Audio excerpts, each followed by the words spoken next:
Ang demonyo ay ganito ang hitsura. Ang ganyang mahalagang impormasyon ay hindi nabanggit sa libro. Kumalma ka. Kahit gwapo siya, may maitim siyang puso. Halikan mo siya. Anong ginagawa mo? Medyo na-excite ako nang makita ang tunay kong asawa. Hindi ka umiiyak dati. Gusto mo bang magpakamatay sa pamamagitan ng pagtalon? Umiiyak dahil ayaw ko sa kasal. Ang pagtalon gaya ng nakikita mo ay dahil nadulas ang paa. Ibalik mo siya sa kanyang silid.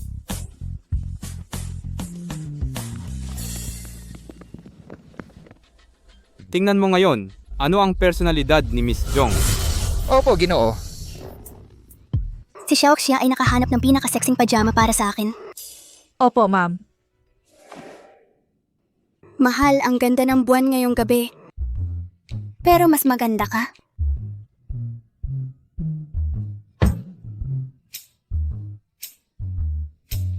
Nakakadiri pero ang mga lalaki nahuhulog sa ganito.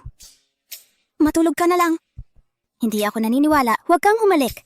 Sino ang nagsabing mamamatay ako? Ito ay malinaw na isang magandang deal.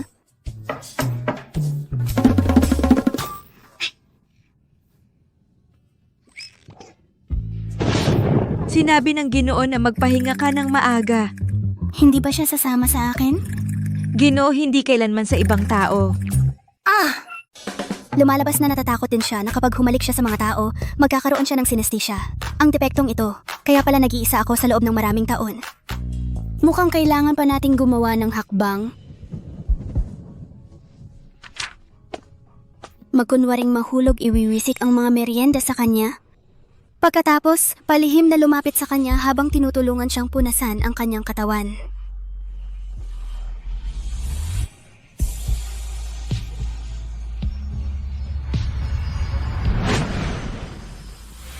Ang asawa ay kumakain ng dim sum.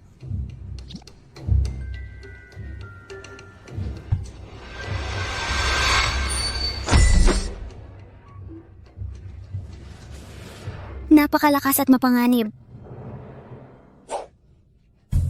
Asawa, parang may uod sa aking mga mata. Tulungan mo akong hipan? Shock siya. Ma'am, okay ka lang ba? Sige, tama na. Hindi handa sa pag-atake na hindi sinasadya maghintay hanggang sa madulas siya. Binigyan ko siya ng artipisyal na paghinga.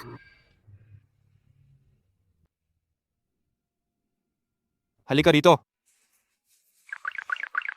Sa katunayan, hindi rin ako pwedeng pumunta doon. Halika rito.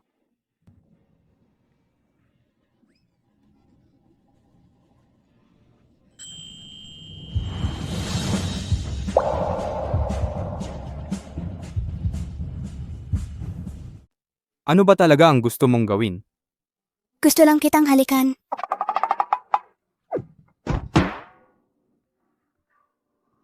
Lunukin ang pagkatalo sa pagkakaiba ng taas. May alam ka ba? Alam kong hindi mo ako gusto. Ang iba, parang pandikit ang bagong pag-ibig. Pero hindi ka ngumiti sa akin. Gusto ko lang lumapit sa'yo. Ikaw lang.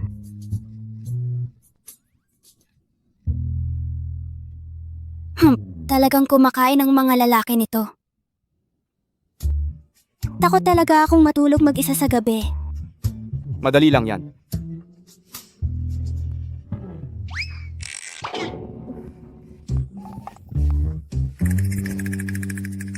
Madam, huwag kang matakot, nandito ako. Sige. Madam, mukha kang medyo malungkot. Xiaoxia, mahirap ang buhay ko. Dahil ganyan si Zhao Wuji. Bakit ka pa nag-aasawa? Nasuri na po. Sabi nila, si Miss Jong ay mahiyain, hindi naman. Sige, Posible ba iyon? Si Jongqing siyang ang natatakot na banta mo siya gamit ang anak mong babae. Hindi kita masuwayan, kaya nagpadala ako ng peke. hindi mo ba nasuri ang DNA ni Jongying dati? Oo. Posible bang biglang nagbago ng kasarian ng binibini? Madaling baguhin ang bayan, mahirap baguhin ang kalikasan. Kaya ba hindi mo naiintindihan ng mga babae? Ayon kay Xiaoxia, Ang ginang ay laging malungkot bago ikasal. Mukhang ayaw niyang magpakasal.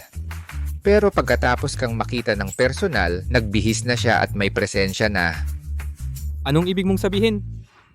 Ginang, umiibig siya sa'yo.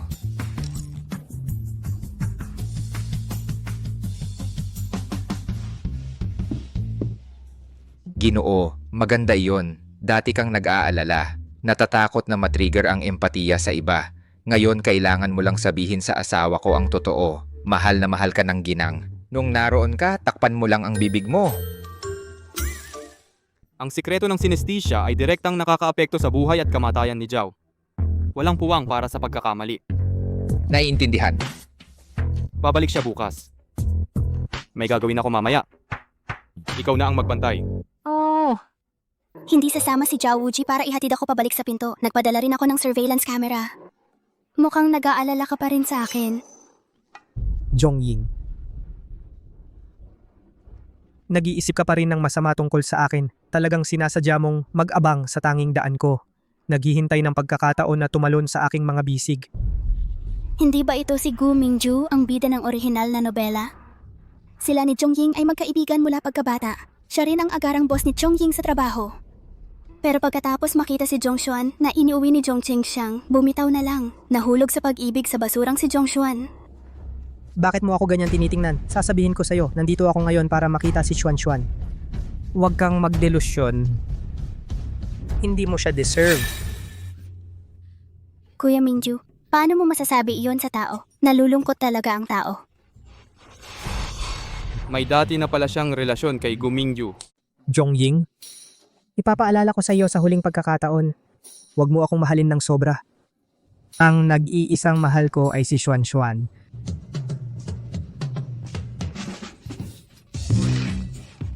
Pasensya na, meron akong rinitis. Pahihiramin mo ako ng manggas mo para punasan.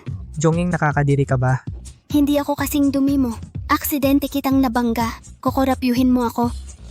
Alam mo ba kung sino ang asawa ko? Ang pangalan niya ay Zhao Wuji. Ang mga binti ay 2 metro ang haba. May 8-pack abs. Ang mga gwapo ay nagagalit sa Diyos. Ayokong magpigil sa pagkakaroon ng asawang kasing galing ko. Ini-imagine kita. Ano ang ini-imagine ko sa'yo? Ini-imagine kong puksin ka. Gusto kong maging kumpiyansa ka. Ikaw, Jongying, maghintay ka lang. Si Zhao Wuji, ang matandang demonyo, ay hindi sigurado. Sa hinaharap, marami kang iiyakan. Yo, huwag kang maingay at magmumura, di ba? Kung isang araw umiyak ako, iiyak ako para sa buong pamilya mo. Ikaw, Hoy, kumusta? Sige, ang galing ng madam. Saan ito patungo? Siya ay may gintong daliri. Babae pa rin ako na nakabasa ng script. Sino ang kinakatakutan ko? Itong patay na babaeng ito, kakapasok ko lang sa pamilya Zhao ng ilang araw. Nagsisimula na siyang magyabang. Anong oras na? Mr. Gu, bakit hindi ka muna kumain? maaari akong maghintay kay Xuan. O sandali, lumam na ang pagkain na ito. Ang mga tao ay umaakyat sa matataas na sanga. Paano siya magkakaroon ng ama na tulad mo sa kanyang mga mata? Nanay, tatay at ate, baka may naantala sa daan. Ikaw ang magsasalita para sa kanya. Narinig ko ang tungkol sa gabi ng kasal. Nagpakamatay siya sa pamamagitan ng pagtalon sa pool. Hindi ba ito nakakapinsala sa ating buong pamilya? Kung siya ay talagang namatay, ayos lang iyon. 101 ililigtas tayo nito sa takot. Nung una, upang hindi matuklasan ni Zhao Wuki, gusto ko pa ring maglaro ng ama-anak na babae kasama si Zhong Qingxiang. Pero ngayon tila hindi na kailangan. Mukhang gusto talaga ni tatay na mamatay ako. Yun ang magpapalungkot kay tatay. Umiiyak pa rin siya sa araw ng kasal niya. Masaya ako ngayon. Mukhang napakabuti ni Zhao Wuji sa kanya. Nanay, hindi mo ba nakita na umuwi ang kapatid ko kasama ang mga utusan? Hindi man lang sinamahan ni Zhao Wuji siya pabalik sa pinto. Wala akong halaga para sa mabuti kong kapatid. Bumalik ka na sa wakas. Ang pangunahing tauhang babae ng nobela ni Zhong Xuanyuan malinaw. Ito ay ang anak sa labas ng ama ni Zhong Yingjai at ni Lao Xiaosan. Ngunit para itago. Matapos sunduin ang kanilang ina at anak, nagdeklarang walang dugong relasyon kay Zhong Xuan. Meron siyang golden fingers. Karamihan sa mga taong makakasalubong siya ay magugustuhan siya maliban sa mga rebelde. Narinig ko na tumalon ka sa pool nung araw na pumunta ka. Ayos ka lang ba, ate? Ano ngang hipokritong puting lotus? Sinabi ito sa harap ng mga subordinates ni Zhao Wuji. Hindi mo ba intensyon na ipahiya ako? Ang aking ate mahilig pa rin magsalita ng sobra. Aksidenteng nadulas ako at pumasok. Ate, ano ito? Nagmamalasakit ba ang ate mo sa'yo? Kung gayon, dapat mas magmalasakit ang ate kay tatay tigilan ang pagiging masyadong magalang. Si tatay ay nagugutom na malapit ng mamatay. Ikaw. Lalo ka nang nagiging mayabang. Hindi mo ba alam ang asal? Umuwi ng walang dala. Ano ba ang lagi kong itinuturo sa'yo? Sino ang umuwing walang dala? Ikaw ba ang hindi naglalabas ng kahit isang barya? Hindi ang asawa ko. Ikaw. Ang asawa ko, ibigay mo sa akin ang villa sa Shishan at 2 subsidiary bilang regalo para sa pagbabalik. Hayaan mo na. Kumain ka na. Hindi mo pwedeng pakawalan iyon. Ilalagay ko ito sa pangalan ng nanay ko. Gaano katagal na ang nanay mo sa mental hospital? Hindi malinaw ang utak niya. Anong silbi ng ibibigay mo sa kanya? Alam ko na hindi maganda ang negosyo sa bahay ngayon. Ayaw kong tumulong. Oh, Chingxiang, sa tingin mo ba talaga nagdala siya ng regalo sa pinto? Hindi siya nangahas na ilabas at ipakita sa iba para lokohin ka. Oh, nagsinungaling ako sa'yo. Jongying, natuto ka pa ring magsinungaling, di ba? Hindi lahat natutunan ko mula sa iyo sa huli. Pinilit mo akong magsinungaling tungkol doon. Ikaw. Ang bagay na iyon. Ikaw.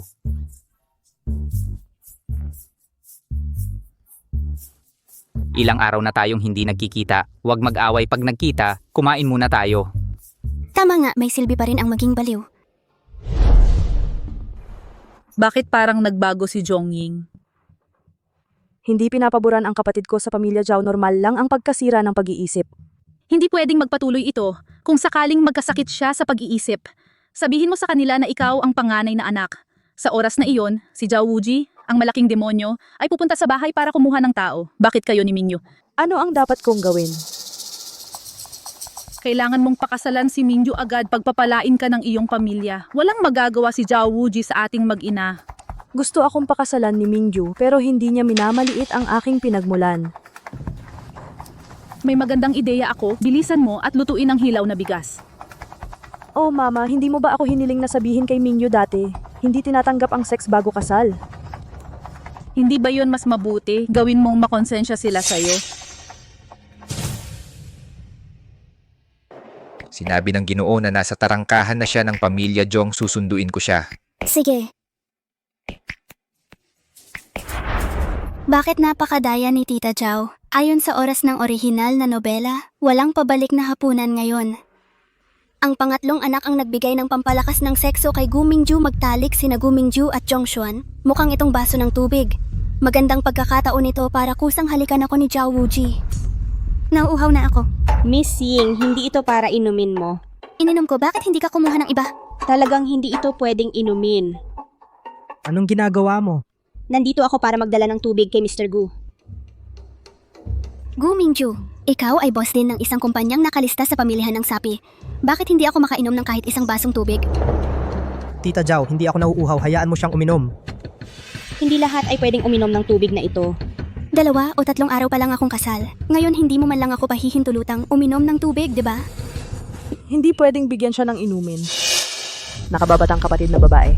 Hindi siya pwedeng uminom. Ate, kung gusto mong uminom ng tubig, ikaw na ang magbuhos. Bakit mo ninanakaw? Kung lalo mo akong pinagbabawalan uminom, lalo kong gusto uminom. Hoy, maliit na bruha! Ikaw maliit na bruha, yan ba ang itinuro sa iyo ng baliw mong nanay?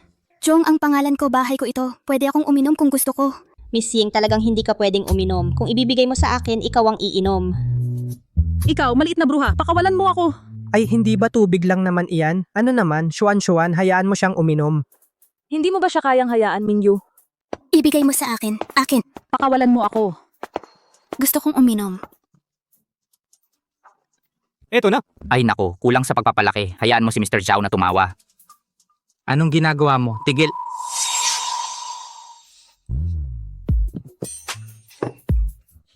Asawa, tingnan mo ang anak mo para sa isang basong tubig. Nasugatan ang kamay ko. Jongying, anong problema mo? Mayroon ka pa bang pagmamataas at kababaan sa iyong mga mata? Gusto ko lang ng isang higop ng tubig. Bakit niyo ako pinipigilan lahat? May lason ba ang tubig na ito? Ano bang magagawa ng isang basong tubig? Jongying, sa tingin ko, mayroon kang persecution paranoia. Babae ko. Hindi naman turn ni Gu Xiao na magsalita ng walang basehan, di ba? Tutor ni Mr. Zhao, natuto ako ng leksyon ngayon. Ang asawa mo talaga ay walang katwiran. Asawa ko si Zhao Wuji. Natural lang na may kumpiyansa na maging walang katwiran. Ang dominante, gusto ko yan. Ako naman. Asawa, lahat sila nangaapi sa akin.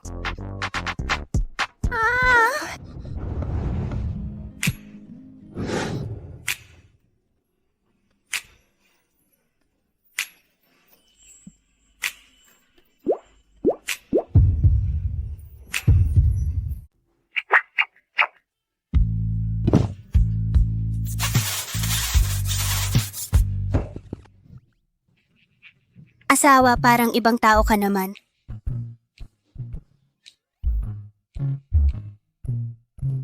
Hindi ko inaasahan na ang pangalawang asawa ni Ji Jong ay napakalupit. Huwag mo akong tawaging biyenan. Talaga namang sinadya niyang banggitin ang ikalawang kasal. Ji Zhao, hindi niya sinasadya yon kanina. Sinadya ba? Nagpasya na ako. Talagang si Ji Zhao lang ang pinapayagang mag-apoy. Huwag hayaang magsindi ang mga tao. At iyon ang sasabihin ko ngayon. Si Xuan Xuan at si Tia Xiao. Ako ang bahala. Aray, natapakan mo ang paa ko. Pasensya na Tia Xiao. Hindi ko nakita ng malinaw. Asawa, sobrang hindi ako komportable. May mali sa tubig na ito. Ano naman kaya ang mali sa tubig na yan? Sa tingin ko, ikaw ang may problema sa tubig. Hindi nila ako pinainom. Nagkakatuwa ka. Tama.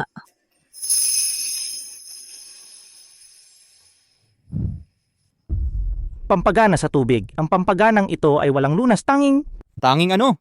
ito ay malulutas lamang ng asawa. Asawa, tulungan mo ako. Paano kung hindi mo maintindihan? Natatakot ako na hindi na kaya ng katawan niya.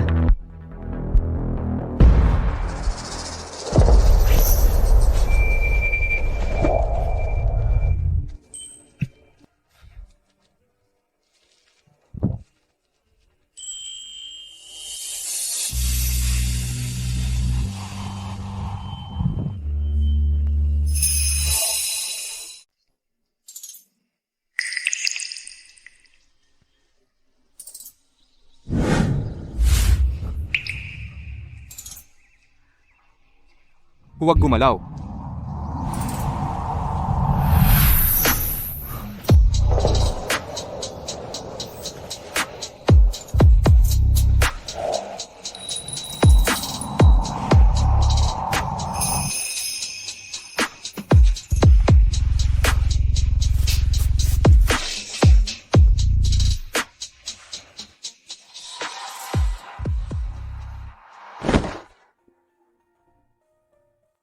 Ano ang nararamdaman mo ngayon? Ano pa ba ang maiisip ko? Wala ring epekto ang gamot. Ganyan talaga. Binabantayan mo ba ako gamit ang silk scarf? Salamat sa pagligtas sa akin. Dapat lang. At salamat sa pagtanggol mo sa akin sa harap ng pamilya Jong ngayon.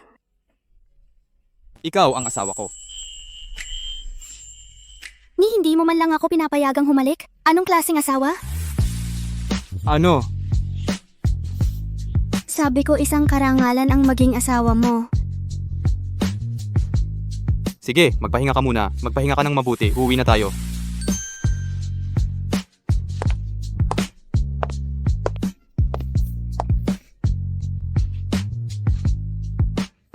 Buti na lang, Mingju, wala akong masyadong itinanong tungkol doon. Siya ay tanga at walang utak. Pero si Zhao Wuji ay talagang pinoprotektahan ang kanyang asawa, kaya pala si Jongying ay sobrang kumpiyansa noong araw na yon. Kung siya na lang ang pinakasalan ko noong una, protektahan ba niya ako ng ganito? Magising ka ba? Hindi maganda ang magiging wakas sa ganyang klasing tao. Kumusta naman si Xiao Guxiao? Medyo naive pero simple ang tao. Sumusulong siya kung kailan dapat. Natapakan din niya ang paa mo. Sige, tumigil ka na sa pag-iisip niyan. Ang patay na babaeng iyon ay kasal na. Kung nalaman ni Zhao Wuji, nagsinungaling tayo sa kanya, walang makakaligtas, umikot-ikot. Mr. Zhao, bakit hindi ka muna sumakay sa kotse? May sasabihin ako sa auntie ko.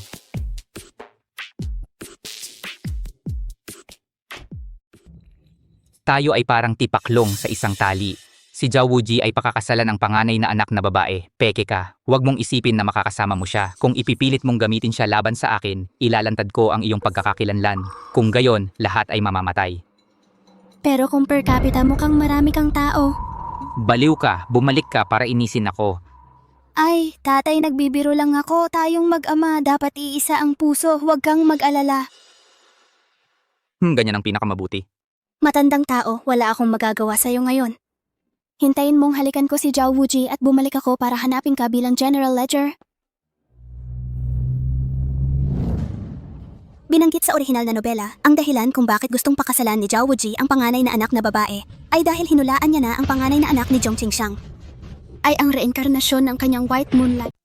Zhao Wuji, isang general na 1,000 taong gulang. Minsan ay minahal ko ang isang babaeng nagngangalang Yan Fei.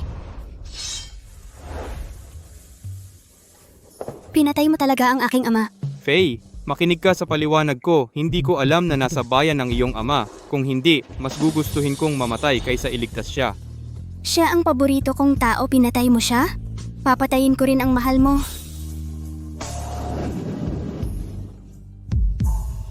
Isinusumpa kitang mabuhay magpakailanman. Huwag magmahal kailanman. Isinusumpa ko na ang bawat mahal mo ay mamamatay dahil sa iyo.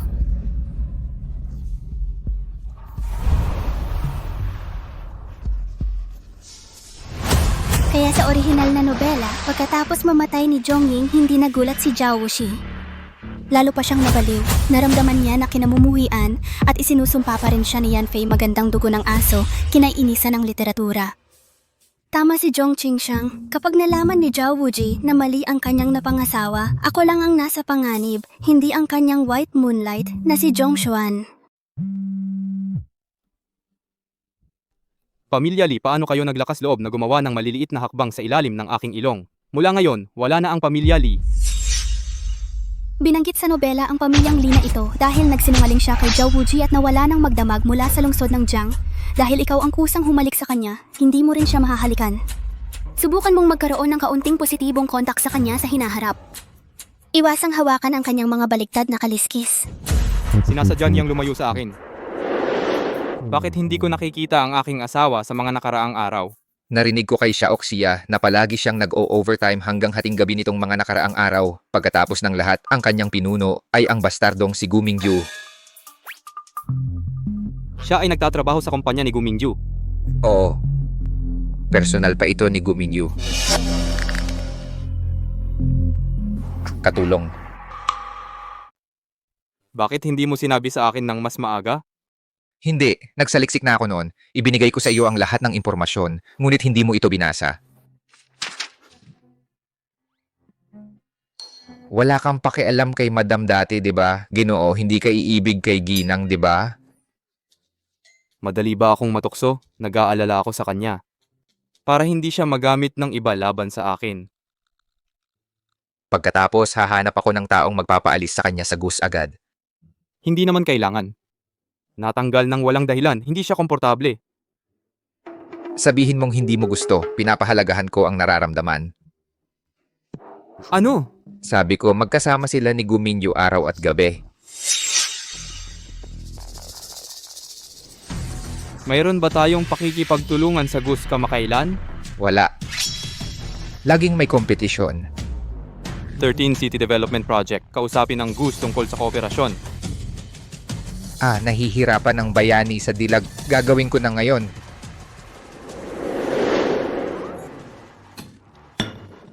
Anong sirang kape? Zhongying, anong ginawa mo? Humiling ka ng asukal, in-record ko rin ang proseso ng paggawa. Gusto mong ipakita ko sa iyo? Magandang ideya. Pagkatapos mong pakasalan si Zhao Wuji, lalo kang nagiging suwail. Lakas loob mong sumalungat sa aking mga salita. Wala na ang sweldo mo ngayong buwan. Kawawang Zhongying, anong mga araw ang naranasan mo noon? Isang walang katwiran na bag ng damo. Dahil sa aking protagonisteng Goldfinger, maayos ang negosyo sa mall. Tingnan mo ang batas paggawa ni Mr. Gu. Ikaw.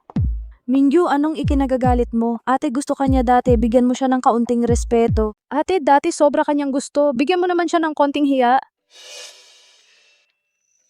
Ako na lang, Xuan ang marunong umunawa. Matuto ka sa ate mo. Anong klaseng kape gusto mo? Ako na ang maghahanda para sa'yo. Yung mga ganyang bagay, bakit ikaw pa bilang marketing director ang gagawa?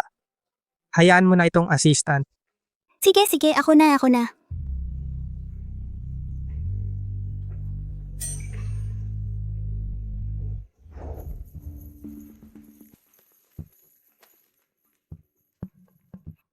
Lumayo muna kayo lahat kasi dati gusto ni Jongying si Gu, kailangan bigyan siya ng panahon para mag-adjust. Ilang kutsarang asin. 3 kutsarang paminta. Haluin muli. Inumin mo habang mainit, mahal na Jigu. Ito yung tinuro sa akin ng ate ko.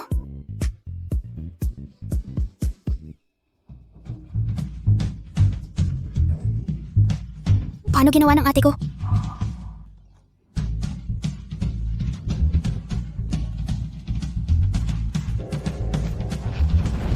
Masarap. Matuto ka pa sa ate mo. G. Gu, okay lang po ba kayo? Gusto niyo po bang tumawag ng 120 G, Gu?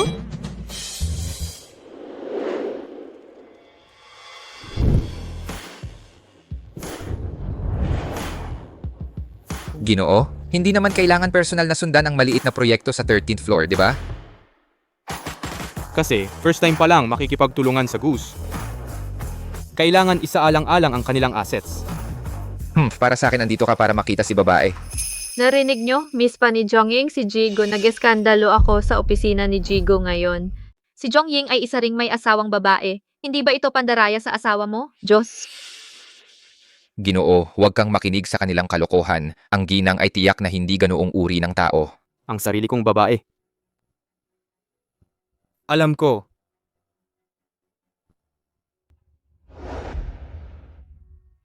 Ginoong Zhao.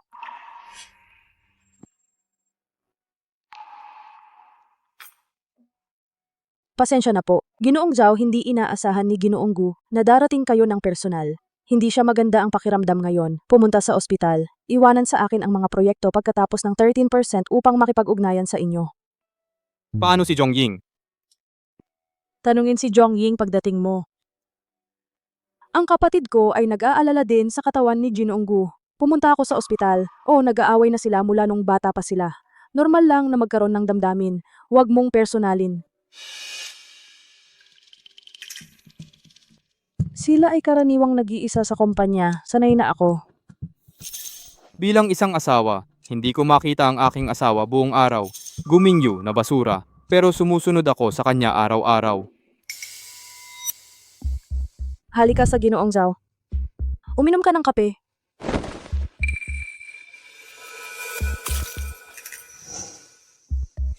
Pupunasan ko para sa'yo. Pinagkakasiyahan ang mga bagay na nag-iisip tungkol kay Jongying. Hindi ko man lang napansin ang may lumalapit.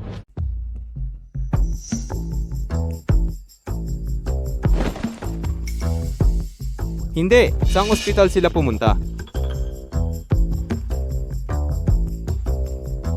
Hindi ka magiging komportable sa suot na damit na ito. Palitan ko para sa'yo. Sabi ko, hindi. Hindi ko sinasadya.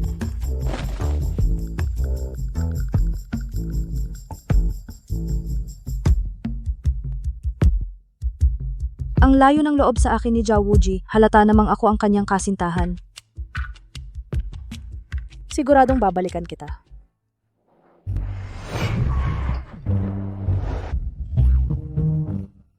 Jongying, kaya mo bang istir yan? Papatayin mo ako. Ay, amo. Di ba para sa ikabubuti ng buhay mo ito? Paano kung ma-stuck ka sa kalagitnaan? Ikaw.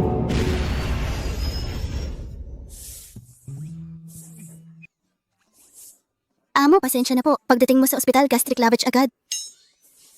Gastric lavage. Ayoko ng gastric lavage. Gusto kong umuwi. Gusto kong umuwi. Sigurado ka bang ayaw mo?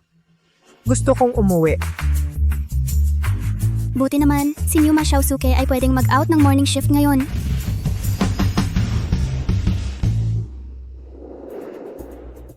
Hindi siya pumunta sa ospital. Si Jongshuan na iyon, hindi na kailangan magsinungaling. Opo, bakit hindi mo na lang tawagan si Madam? Tanungin mo kung nasaan siya ngayon. Kung hindi mo siya tatawagan, umuwi ka na lang kung saan siya gusto. Imposibleng nasa bahay ang ginang sa oras na ito. Si Gu Mingyu ay isang Joe Jappy, hindi naman na hindi mo alam. Saan kaya sila pumunta? Sinabi ko sa iyong tumawag ka pero hindi ka tumawag. Hindi ko alam kung tatanungin mo ako. Walang saysay iyan, Ginoo. Ikaw na lang tumawag sa kanya. Tawagan mo siya. Ano, pupunta siya sa ospital para sa may sakit sa pag-iisip? Naiintindihan ko. Pumunta siya upang makita ang kanyang ina. Oh.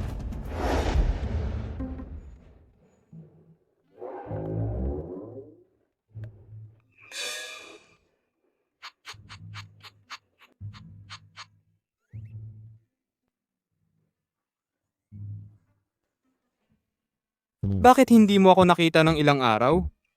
Paano yun? Ang aking asawa ay guwapo at mayaman. Isang hakbang sa gitna ng karamihan. Nakasisilaw yon. Sumasakit ang mata ko. Ngunit ang mga ito ay... Hindi pa ako opisyal na dumalaw sa aking biyenan. Hindi magkakaroon ng ganoong kalaking gulo. Hindi maganda ang estado ng isip ng nanay ko. Huwag mo siyang asarin.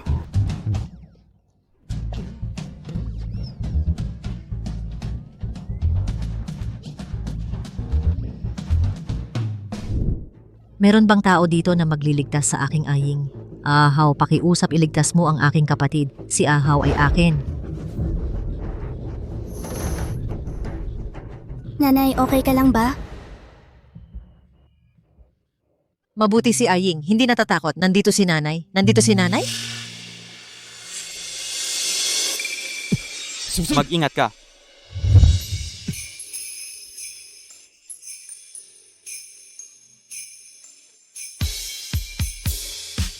Isang pagkakataong ipinadala ng Diyos.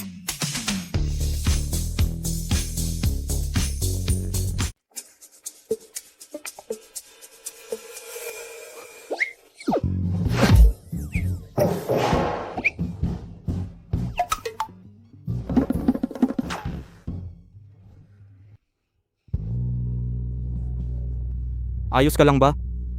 Oo, okay lang ako. Pasensya na. Hindi maayos ang pag-handle ng emergency. Galit ka ba? Okay lang ako. Sinabi mo ring emergency, naiintindihan ko naman. Mas maging malumanay ka sa susunod. Mukhang ito ang defense mechanism ng orihinal na nobela. Nag-aalala ako na kapag hinagkan ko si Zhao Wuji at itinali siya, masisira ang plot. Pero si Zhao Wuji na ito ay parang hindi naman masama sa akin. Baka magawa ko ang gusto ko. Sandali lang. Huwag umiyak, Ying. Okay ba si nanay? Sa nobela, ang ina ni Zhongying ay orihinal na isang mayamang babae. Pakasalan ang ama ni Zhongying Chai. Pagkatapos nang tumatag si tatay, pinatay nila ang lolo ni Zhongying at kapatid ni Zhongying ng sunod-sunod. Ipinadala rin niya ang ina ni Zhongying sa mental hospital para mabaliw siya. Kung sasabihin mo ito kay Zhao Wuji, natatakot ako na malalaman niya na ako ay kapalit sa kasal dahil dito. Hindi mahalaga kung hindi mo sasabihin. Oo, tapos na. Nagkaroon ka ba ng masamang panahon sa bahay ni Jong dati? Magayos ng pamilya, normal na magkaroon ng mga kontradiksyon. Nanay, gabi na. Bumalik at magpahinga. Hindi ka anak ko.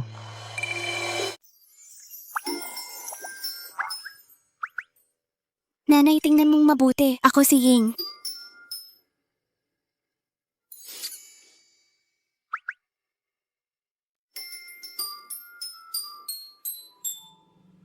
Si tita ay may nunal din sa braso.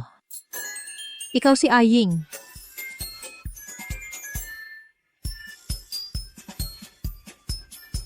Nasaktan ka ba? Masakit ba? Hindi naman masakit.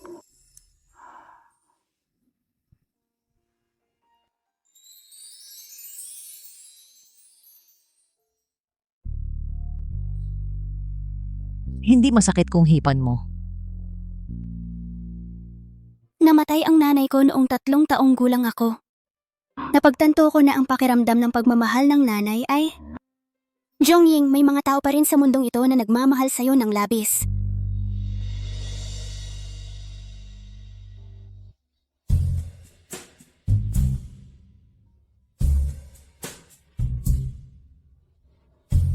Ikaw ang nagtulak kay Ahyeng kanina. Ikaw ang masama. Nanay, ang tapang mo naman. Kahit ang malaking demonyo na pumatay ng milyon-milyong tao, naglakas loob na bugbugin.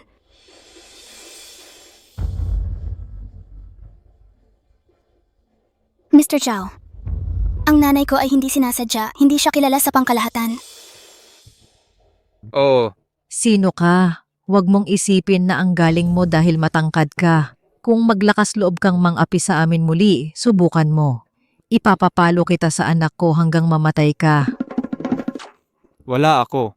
Talagang hindi, nanay. Ying, huwag kang matakot. Nanay, maging matapang ka. Nanay, hindi niya talaga ako binuli. Kung maglakas loob kang mang-api sa anak ko muli, papatayin kita sa pambubugbog. Madam, nandito ang kapatid mo para makita ka. Malaking weekend. Sino yan? Oh,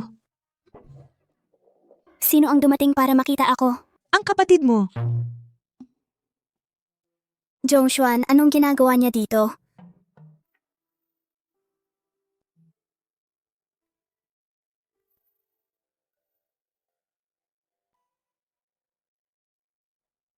Wala ba si Mr. Zhao sa bahay ngayon?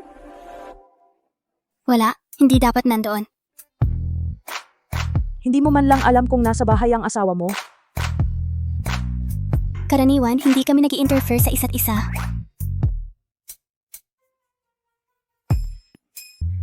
Mukhang hindi kasing ganda ng inaasahan ko ang relasyon nila. Kaya naman, kung tutuusin, si Zhao Wuji ay para sa akin. Siya ay mabait kay Zhongying, siguro ay para lang tuparin ang tungkulin bilang asawa.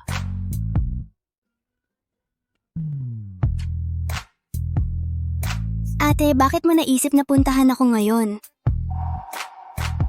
Uy, nagpakasal ka para sa iyong ate. Ang ate ko ay laging nagsisisi.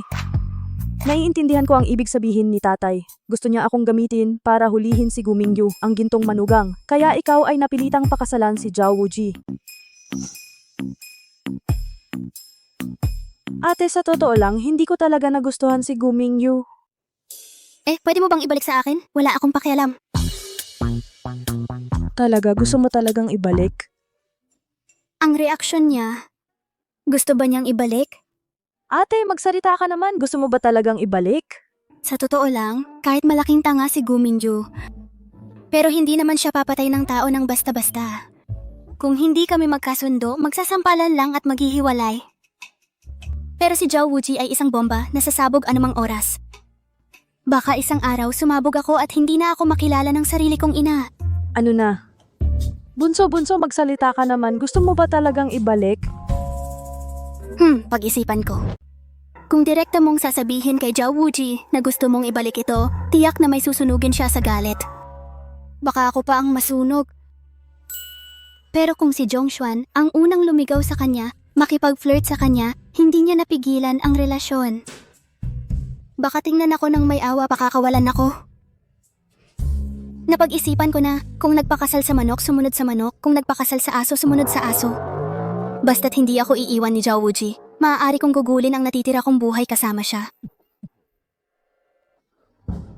Busy ako, di ba? Asawa, busy ka ba? Narinig mo ba ang sinabi nila? Sabi ni Madam na basta't hindi ako iiwan ni Zhao Wuji, gugugulin ko ang buhay ko kasama siya.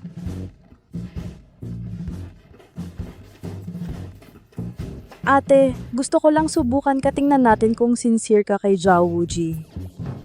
Huwag mong personalin. Magpanggap ka lang. Sa kabutihang palad, matalino si Lao Tzu. Kung hindi, makakain ka ng mainit na baon ngayon. Nakababatang kapatid na babae si Zhao Wuji, may ginagawa ba siya? Sinabi mo na pribadong espasyo ito. Paano ko malalaman? Uy! Hindi ba sinusubukan ni Zhongshuan na mangyari ang mga bagay? Sige, tutulungan kita. Pagkatapos ng lahat, kung gusto ko si Zhao Wuji Green, umaasa ako sa kanya. Ate, saan siya karaniwang tumutuloy? Silid-aralan. Mauna ka. Uy ate, bakit hindi mo buksan ang pinto?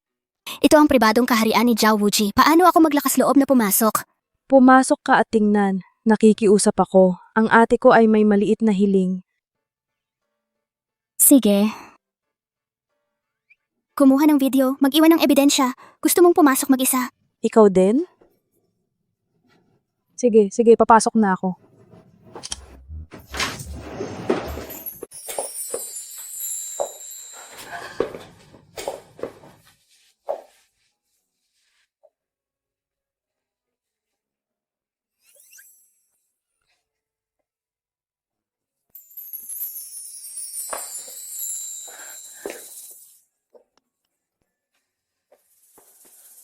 Ano to? Mukhang ito ang nasa puso ni Zhao Wuji. Yan, Fei. Ate, sa tingin mo ba kamukha ko ang tao sa painting na ito? Abstract ang painting na ito.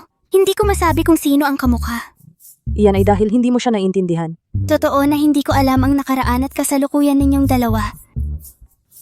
Ate, ilang araw na lang ay birthday mo na. Magkaroon tayo ng masarap na hapunan ng pamilya. Birthday lang naman, di ba? Hindi naman kailangan ng ganyang kalaking paghahanda. Ate, gawin mo na. Ito ang puso ng ate ko para sa iyo. Mukhang may gagawing maganda si Zhongshuan sa hapunan.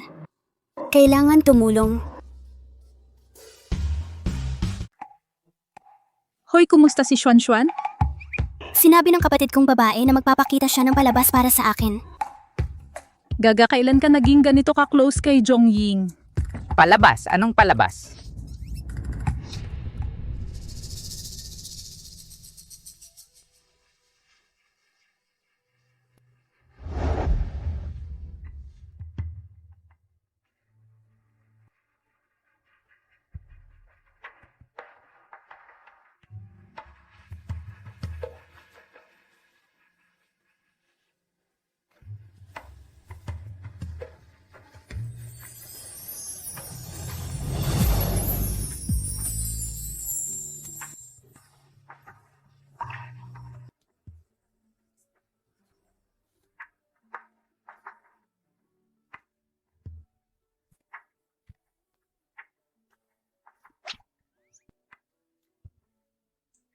Zhongshuan, magaling itong trick mo. Walang kahit isang sundalo. Sabay-sabay. Dinala niya si Zhao Wuji sa alaala ng taong iyon.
Wow, ganito pala ang luha ng buhaya. Ang galing mo. Madam, wala ba siyang puso? Yung asawa niya matagal tumingin sa ibang babae. Umiiyak siya, tumatawa siya. Ang galing talaga ni Madam. Bobo lang. Kumusta ang nangyari? Gusto mo ba ang show ko? Ngayon ay kaarawan ni Zhongying. Gusto niya ako. Kanina lang ako umiiyak. Bakit ang tigas pa rin ng bibig? Old Zhao, kasalanan mo ito. Alam mo ba kung bakit ka kasama ni Yan Fei? Dahil hindi ka nagsasalita. Magpaliwanag! Magpaliwanag! Ano bang problema mo? Bakit ka kumikibot? Wala. Si Det Belying ay sadyang nagloloko sa mga kritikal na sandali. Masama para sa akin. Bakit hindi ka pa rin masaya? Tinutulungan kita, okay? Umiyak ka kanina. Ayaw mo pa ring aminin. May buhangin lang sa mata ko kanina. Sige. Wala nang pag-asa, matigas ka lang. Zhao Wuji, hinatulan ka ng pag-ibig na mag-isa ka habang buhay. Kinongjaw tagay kita. Oh, mama. Chuan-chuan, nababaliw ka ba? Tatay, si Zhao Wuji ay akin talaga. Bakit hindi ko masabi iyon? Hindi mo ba siya gustong pakasalan? Hindi mo ba sinabi na matanda siya at walang awa? Natatakot kung ano ang gagawin niya sa'yo. Kung hindi, paano ako maglalakas loob na magsinungaling kay Zhao Wuji? Walang nagsabi sa akin na ganito siya dati. Xuan, napakabata mo pa. Si Zhao Wuji iyon, matangkad siya at guwapo. Medyo may kakayahan. Pero pwede ba niya itong kainin? Marami siyang napatay sa mga nakaraang taon. Marami siyang naging kaaway. Ikaw ang maging babae niya. Hindi ka ba natatakot sa paghihiganti ng kanyang mga kaaway? Kaya ano kung maghiganti ka? Para sa kanya, gagawin ko. Siya at ako ay ikinasal sa nakaraang buhay. Hindi niya alam kung ilang taon na siyang naghihintay sa akin. At narito siya. Kahit mamatay ako, mamamatay akong kasama siya. Ikaw? Ako, Zhong Qingxiang. Bakit laging pag-ibig ang nasa isip mo? Nanay, Sasabihin ba ang sikreto kay Xuan? Hindi ko alam kung ano ang ginagawa niya ngayon. Talaga namang inaasahan ko na maaalala niya ang nakaraang buhay. Mas mabuti kung hindi mo maalala. At least hindi masakit.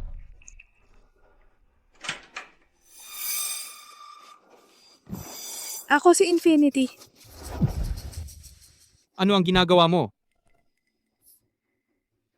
Ano ba talaga ang gusto mong gawin? Respetuhin mo ang sarili mo.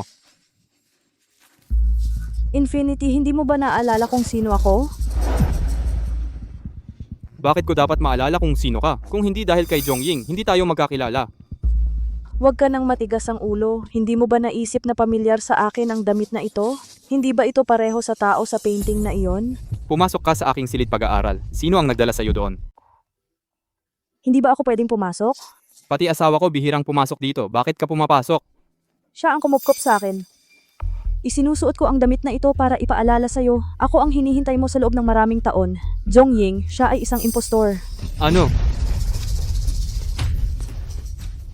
Ginoong Zhao, ito ang aking inaanak. Patawarin mo ako. Baliw siya, dadalhin ko siya. Tigil. Bakit niya sinabing impostor si Zhongying? Ate ko yun. Naghisteria siya. Nag-sleepwalk siya, tatay. Ibaba mo si ate. Hindi ako aalis, halatang nagmamahalan kami. Bakit mo kami pinaghiwalay? Oops, ako ang indefinite. Hindi mo ba ako kilala? Tama ang tatay mo. Baliw ka. Huwag mo nang isuot ang damit na ito. Ayoko nang makita. Zhongying, siya ay kapalit. Ako ang panganay na anak na babae. Tapos na, tapos na. Ganap ng tapos. Saan kukuha ng lunchbox? Ano? Noong buntis ang ina ni Zhongying kay Kuya Zhonghao, nandaya ang tatay ko at ipinanganak ako ng nanay ko. Mas matanda ako ng 1 taon kay Zhongying. Ako ang panganay na anak ni Zhong Qingxiang. Ang iyong kasintahan. Zhong Qingxiang, nagsinungaling ka sa akin. Mr. Zhao, huwag kang makinig sa kanyang kalokohan. Zhongying, siya ang panganay kong anak na babae. Wala akong anumang duguan na ugnayan kay Zhongshuan. Ilang taon lang ang nakalipas nang makilala ko ang kanyang ina. Tay, tumigil ka sa pagsisinungaling. Kung hindi ka naniniwala sa akin, pwede tayong magpa-DNA test. Tingnan kung ako ba talaga ang kanyang anak. Aray, kawawa naman ako. Hindi ka ba gustong magpakasal? Iiyak ako hanggang mamatay. Iiyak ako hanggang mamatay. Si Zhongying na lang ang ipakasal. Paano ako mangahas na magsinungaling kay Mr. Zhao? Ikaw, hihilahin mo ba ang buong pamilya mo para mamatay silang kasama mo? Walang katarungan, talagang walang katarungan. Asawa ko, nako. Hindi talaga ako ang pangunahing may sala sa kasal ni Mr. Zhao. Pinilit din ako. Wala rin akong magagawa. Sinabi niya kung hindi ako magpapakasal para kay Zhongshuan, pinatay niya ang nanay ko. Pinilit din ako. Kaya sumisid ka sa araw ng iyong kasal? Para ba ito sa pagpapatiwakal? Tama. Pero hindi talaga kita tina-target. Natatakot ako na malaman mo na nagsinungaling kami sa'yo. Zhong Qingxiang, sumpa ka. Hindi ko talaga sinasadyang magsinungaling sa'yo. Ano kung hindi siya ang panganay na anak? Ikaw ang gusto ko.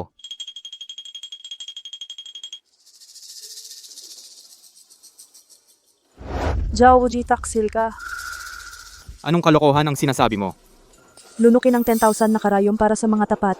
Paano kung lunukin ko ang 10,000 na karayom para kay Zhongying?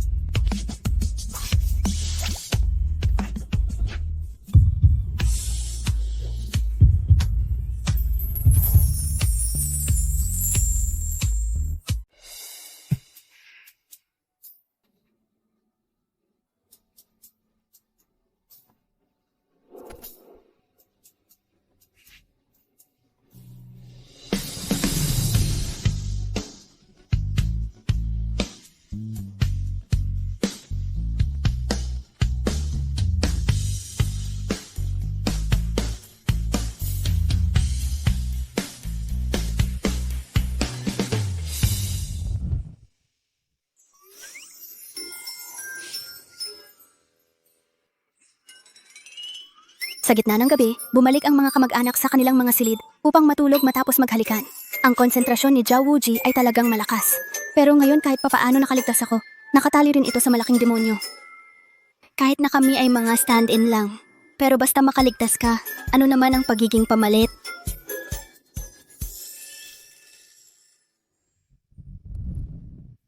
Po, hindi ba talaga namin tuturuan ng pamilya Jong ng leksyon? Si Chongqing siyang talaga ang tatay ni Jongying. Pinatay ko ang kanyang ama 1,000 taon na ang nakalipas. Ayaw ko nang pumatay muli. Naiintindihan? Kailangan i-upgrade ang seguridad ng Zhao Manor. Oo, magpapadala ako ng ilang mga bodyguard para protektahan ang ginang. Pagkatapos ng lahat, may empatiya ka na ngayon. Kung may gustong saktan siya, natatakot ako na masama ito para sa iyo. Hindi, protektahan mo rin ako. Ayaw kong masaktan siya dahil sa akin. Oo.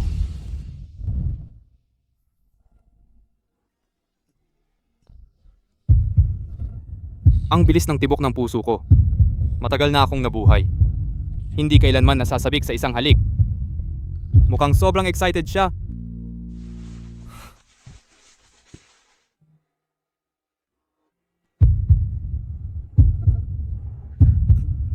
Bakit ka tumatalon ng napakabilis?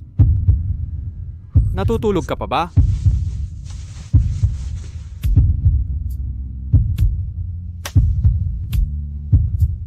Sobrang himbing ng tulog mo.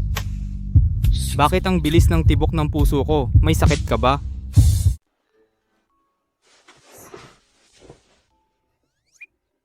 Matatag ang pulso. Parang hindi ito mabilis tumibok. Hindi dahil sa synesthesia. Ang puso ko ang tumitibok. Mukhang ang empathy lang ang nagpaparamdam sa akin ng kanyang nararamdaman. Hindi ko siya maparamdam ng aking nararamdaman.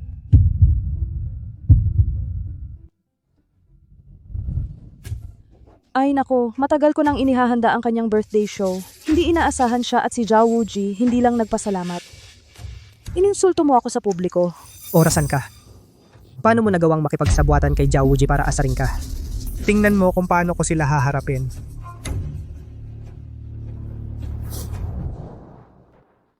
Ten proyekto sa 3 lungsod. Ang asawa mo ang nag-ayos ng kooperasyon. Kung ganoon, ikaw ang bahalang sumunod. Sige, Puta, tingnan mo kung hindi kita papatayin. Kumusta, Mr. Ma? Ano ang punto ng pag-uusap tungkol sa mga proyekto sa kumpanya? Pumunta sa clubhouse. Nagdala ako ng babae dito. Hayaan mo siyang alagaan ka. Walang problema. Kumusta kayo? Ang aking maliit na katulong ay hindi naman masama, tama? Depende kung bibigyan niya tayo ng respeto. Uy, ha ha ha. Jongying, mag-toast tayo para kay Mazong. sa orihinal, ang proyektong ito ay hindi nakipagtulungan sa Gu. Ito ay maliit na proyekto sa ilalim ni Zhao Wuji. Ibig sabihin, sa esensya ang mga taong ito ay party B ni Zhao Wuji. Huwag mo akong sisihin kung magpapanggap akong tigre. Sa totoo lang, Gu Mingyu, binigay mo ba sa akin ang proyektong ito? Akala ko lokohin mo ako noong una. Hindi ko inaasahan. Ginagamit mo ba ako? Uy, samantalahin ang iyong kagandahan. Sigurado ka dyan. Samantalahin ang aking kagandahan. Hayaan mong asikasuhin ang asawa ko para sa iyo mamaya. Ang asawa mo ay... Aba, Mr. Gu, hindi mo ba sinabi sa kanila kung sino ang asawa ko? Mr. Gu, ang asawa ng magandang babaeng ito ay... Ang asawa niya ay...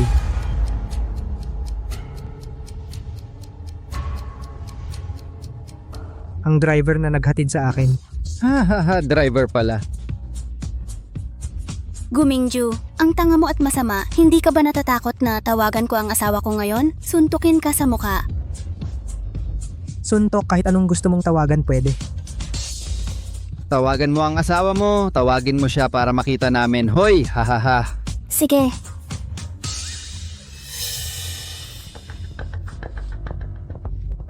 Hoy, anong nangyayari? Bakit walang signal?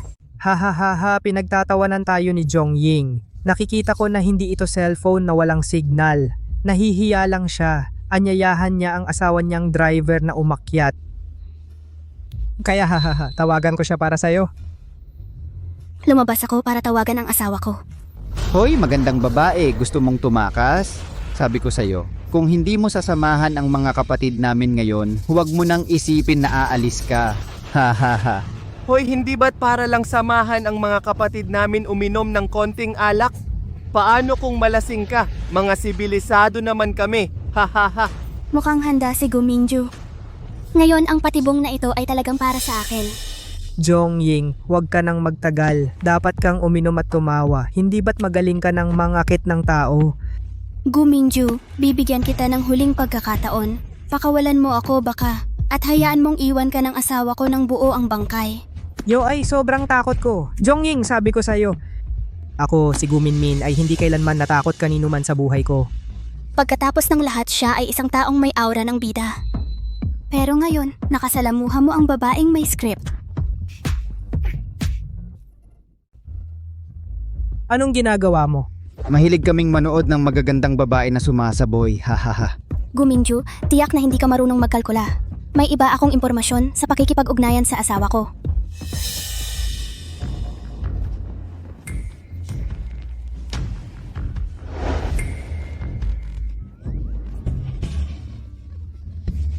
Sasabihin ko sa asawa ko na binubuli ninyo ako.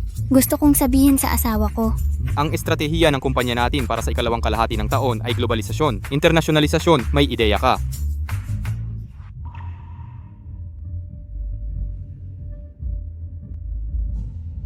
Bakit umiiyak si Mr. Zhao? Oo, Bakit?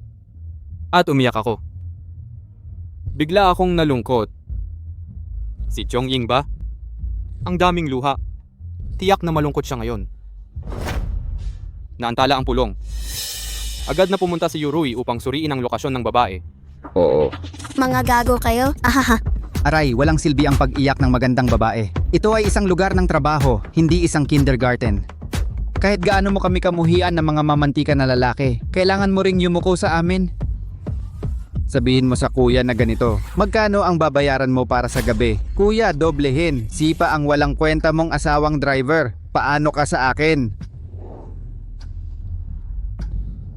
Walang signal ang telepono ngayon po, ngunit ang huling lokasyon ay nasa Oriental Clubhouse. Pumunta sa Oriental Club ng mabilis hanggat maaari. Oh. Bakit hindi pa dumarating si Zhao Wuji? Sobrang iyak ko na nauuhaw ako. Ang tatay mo ay pagod na pagod, hindi na siya makaiyak. Bakit ka umiiyak? Magandang babae. Magkano? 1,000,000. 10,000,000. Ang 100,000,000 ay medyo marami. Ang magandang babae mo ay medyo sakimo. Hahaha. Ayoko ng pera. Ano ang gusto mo? Gusto ko ang buhay mo. Hahaha. Narinig mo ba? Gusto niya ang buhay ko. Talaga nagbibiro. Hahaha. Malalaman mo?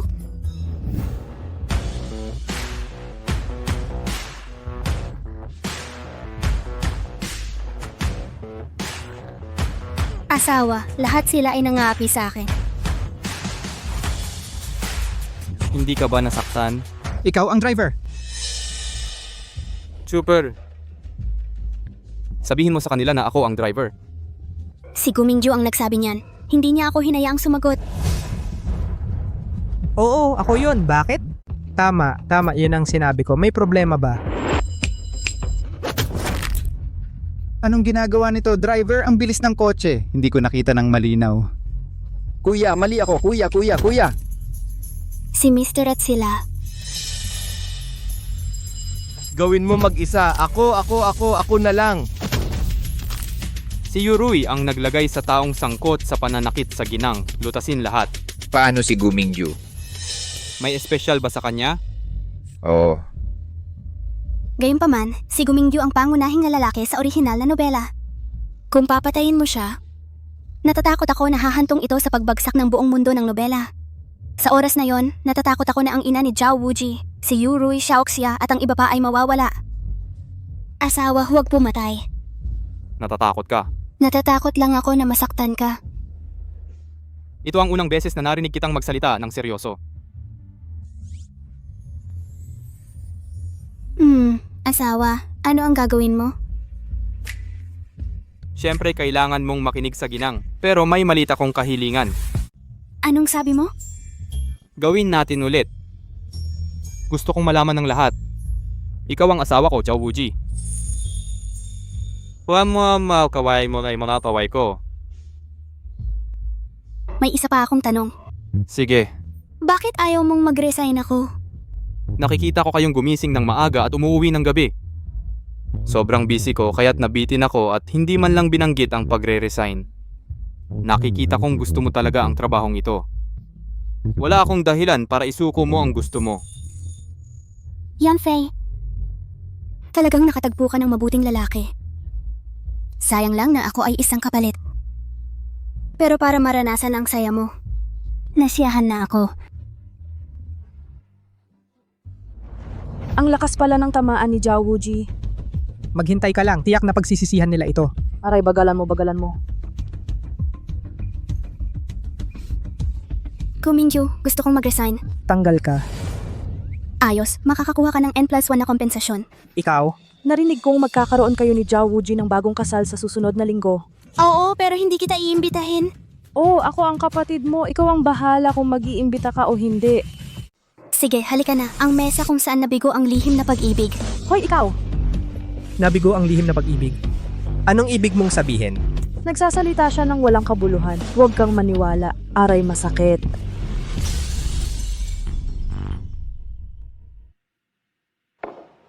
Tatay, kailangan mo kaming tulungan dito. Kung pinag-uusapan mo ang pakikipag-usap kay Zhao Wuji, kung gayon, kalimutan mo na. Bakit naman? Hindi ko kayang galitin siya. Hindi niya tayo pinatay noong nakaraang pagkakataon. Ito ay ganap na batay sa mukha ni Zhongying. Kung susubukan lang natin ang kanyang hangganan, natatakot ako na mawawala ang pamilya Zhong. Huwag kang mag-alala, tatay. Maayos naman sa pagkakataong ito. Bakit naman? Sabi ng manghuhula, si Zhao Wuji hindi siya mabubuhay ng 2 buwan. Ano? Tatay?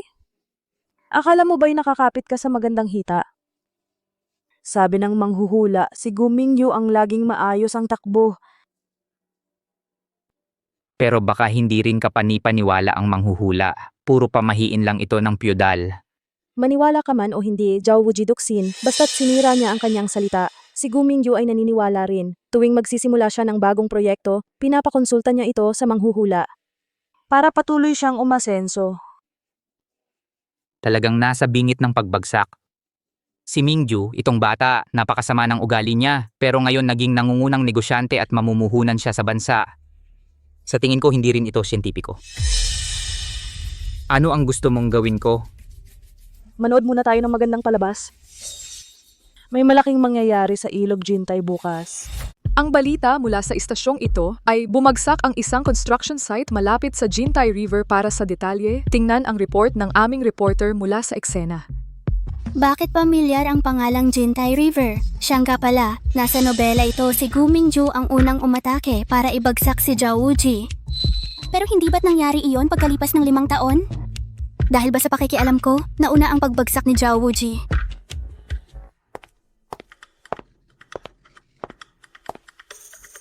Nagmamadali ka bang magsuot ng wedding dress? Asawa, bakit hindi mo munang ayusin ang kasal?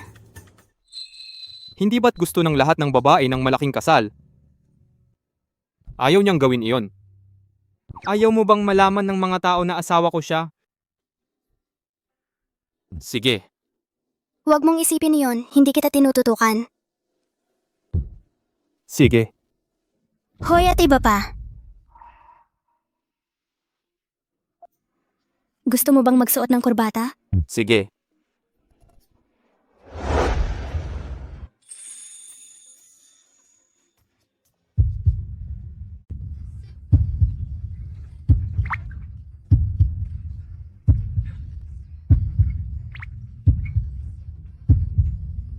Tumitibok ba ang kanyang puso? Anong meron? Stable ang pulso. Bakit hindi tumitibok ang puso mo? Tumitibok ang puso ko. Kung hindi tumitibok ang puso mo, mamamatay ka? Hindi, mabilis akong sumayaw. Gaano kakaiba ang pagnanais ng isang lalaki na manalo at matalo? Maluwalhati ba ang mabilis na pagsayaw? Hindi ako naniniwala.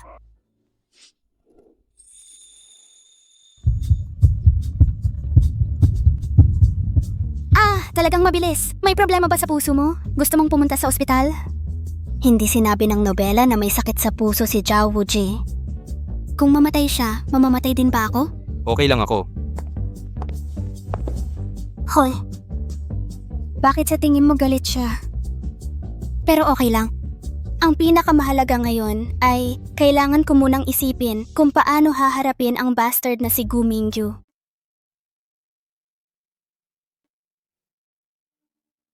Walang nararamdaman sa iyo si Madam. Bago ang sinestisya.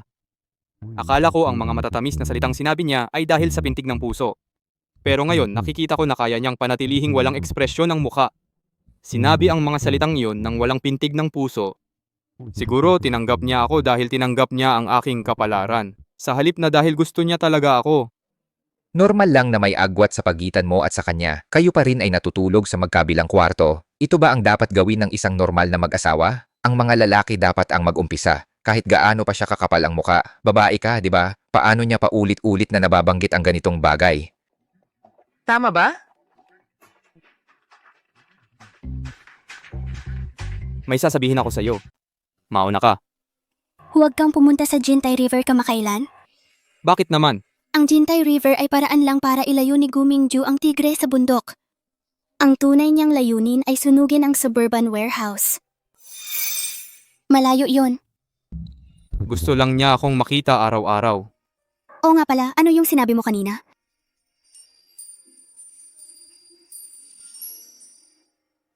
Ito ay... Para lang sa sports, sinusukat nito ang pintig ng puso. Ayos lang ba sa'yo na mag-share tayo ng kwarto? Ayaw ko. Sige. Nagsinungaling ako sa'yo. May asawa ka bang napakagwapo? Matagal ko nang gustong matulog sa iisang kwarto. Walang nangyari. Ayaw mo talagang matulog sa isang kwarto kasama ako. Paano naman mangyayari yun? Mahal na mahal kita. Oo nga pala, gusto mo bang pumunta muna sa suburban warehouse? Nagpapalit ka ba ng usapan? Oh, sige, pumunta ka. Pumunta ka at tingnan mo. Nag-aalala ako. Peligro sa apoy. Itong maliit na bagay, hindi ko na kailangan inspeksyonin mismo. Sige, tara na. Okay, pupunta na ako. Salamat sa asawa ko. Mahal na mahal kita.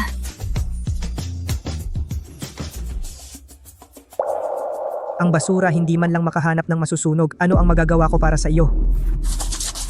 Itong Zhao Wuji, para bang alam kung ano ang gagawin natin. Ano ang gagawin natin? Itong Zhao Wuji ay mamamatay tao. Gumagawa ng maraming masasamang bagay. Wala bang natitira na ebidensya? Hindi ako naniniwala. Turno na ng tatay ko. Oh, Ying, ang puno ay umaakit ng hangin. Narinig ko na maraming tao ang kailangang harapin si Mr. Zhao ngayon. Kailangan mo ring mag-ingat ngayon. Parang isang matandang fox na nakikipaglaro sa akin. Tapos pinakasalan mo pa rin ako sa pamilya, Zhao. Oh, hindi na mapigilan ng tatay. Oh, ako ngayon ay nakilala ko ang isang bagong pari ng Taoist. Sinabi niya na basta ibigay mo sa kanya ang impormasyon ng mga taong pinatay ni Ginoong Zhao sa mga nakaraang taon. Kaya niyang gawin ito isa-isa. Alisin ang mga multong iyon. Hindi ito ang plot ng orihinal na nobela at sa talino ni Gu Mingyu, hindi ko maisip ang ganyang masamang plano. Mukhang si Zhong Xuan at itong matandang lalaki ang nasa likod ng mga ito. Talaga? Talaga?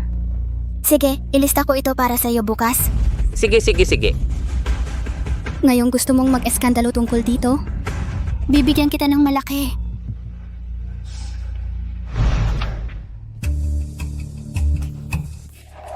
Ano bang ginagawa ng tatay mo? Tinutulungan ka ng tatay ko na kolektahin ang kriminal na record ni Zhao Wuji. Lahat ng nakolekta niya ay sa akin. Paano nangyari iyon? Ginawa ko lahat ng nabanggit, pinapalitan lang niya ang pangalan ko, inilagay niya ang pangalan ni Zhao Wuji. Tingnan mo lang ang itaas. Ako ang nakahanap noon, sinusubukan ba niya akong patayin? Ang tatay ko ay ginagawa ito para sa ating kabutihan. Gusto mo lang ayusin ang kapatid mo, tama? Ayaw mong harapin si Zhao Wuji, di ba? Mingyu, ano ang sinasabi mo? Akala mo ba tanga ako? Narinig ko ang nangyari noong araw na iyon. Noong gabi ng kaarawan ng kapatid mo, tumakbo siya sa kwarto ni Zhao Wuji sa kalagitnaan ng gabi para muling makipag-ugnayan sa kanya. Ito ay paninirang puri, wala talaga. Ibinigay ba sa iyo ng babaeng iyon na si Zhongying? Sabihin mo sa akin, Inibig mo si Zhao Wuji, di ba? Mingyu, ikaw lang ang mahal ko. Kung hindi, mababagsakan ako ng kidlat. Ikaw ang panganay na anak ni Zhao Wuji sa nakaraang buhay, tama? Ang gusto mo lang ay ang pera ko. Tinitignan mo si Zhao Wuji, gusto mo pang mamatay kasama siya, di ba? Mingyu, magpakasal ba tayo? Sige. Magpapakasal kami sa susunod na linggo. Sige. Jongying, hindi sapat na kinuha mo ang Zhao Wuji ko. Ngayon, sinira mo pa ang relasyon ko kay Gumingyu. Gusto mo akong patayin? Sige. Ang galing naman.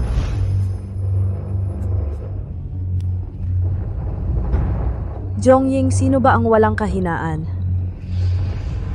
Tita San, oras na para kumain. Mabait na bata. Gutom ka na ba, Ying? Pinakain ka ni Mami ng hapunan. Tita San, ito ay para sa'yo. Kunin mo. Mabait na bata.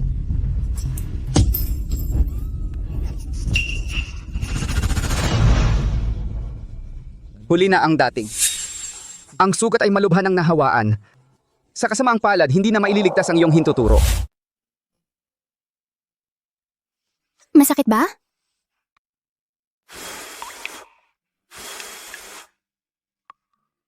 Hindi masakit kung hihipan mo. Masakit ba? Hindi masakit.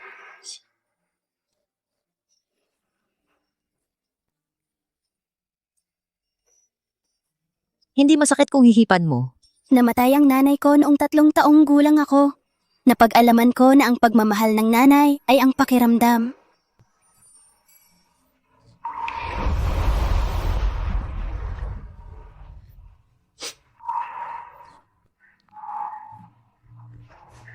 Bakit kamukha mo ang aming aying hindi kumain si Ying, gutom ba si Ying? Magluluto si nanay para sa'yo. Sinisisi ako ni nanay. Huwag kang umiyak, anak. Mabuting sanggol.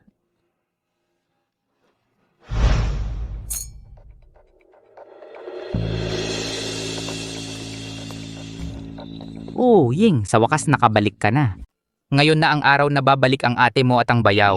Magsama-sama tayo bilang pamilya. Sino ang pamilya mo? Oh, Ying, kahit ano man ang nangyari noon, magkakadugo tayong lahat. Paano mo masasabi iyan? Matagal nang may sakit sa pag-iisip ang nanay ko. Walang isang tao sa pamilyang ito na hindi nakakaalam. At hindi ko inaasahang ikaw ang mag-aalaga sa kanya ng personal. Kung tutuusin dahil sa iyo ang lahat. Pero Jongshuan, binubuli mo ang isang taong hindi na matino ang pag-iisip. Ang saya naman. Itinuturing ko si Tita San bilang isang nakatatanda. Bilang anak, wala kang pakialam sa kanya. Inuwi ko siya at nilibang. Hindi ka pa rin ba nagpapasalamat? At hindi niya alam ang sarili niyang isip. Nilagay ang metal na chopstick sa gas. Jongying, anong ginagawa mo? Akala mo ba patay na ako? Oh, sige, Ying, pamilya tayo. Bakit mo to ginagawa? Tatay, ngayon mo lang naalala na pamilya tayo? Noong itinapon mo ang nanay ko sa mental hospital, bakit hindi mo naalala na pamilya kayo? Noong wala kang pakialam sa buhay ko at pinakasalan mo ako, bakit hindi mo naalala na pamilya tayo? Hindi mo ba sinabi na wag nang banggitin muli? Muli, hindi ba masaya ka naman ngayon kay Mr. Zhao? Masaya naman tayo pero hindi ko mapigilan ng ibang tao na paulit-ulit akong lagyan ng kasalanan. Sino ang nanakit sa'yo? Ikaw, bata. Paano nangyayari yan araw-araw? Sa bunganga mo lang, sino ang nanakit sa'yo? Alam mo naman sa sarili mo. Sige. Di sabihin mo sakin, anong ginagawa mo sa bahay ng nanay mo ngayon? Sa palagay ko, hindi ka naman talaga umuwi para samahan kami sa handaan. Ang sugat ng nanay ko ay infected, putulin ang hintuturo. Gusto ko rin ng isang daliri ni Jongshuan. Sa tingin mo ba wala kang ebidensya na ginawa ko yon? Jongying, binabalaan kita. Tingnan mo muna bago ka mabaliw. Kaninong babae si Jongshuan? Kaninong babae, lahat ng narito, maliban kung ikaw ay naroon noong gabing iyon. Ang taong mahal ng asawa mo, hindi ikaw. Ang sungay mo parang bundok. Ikaw?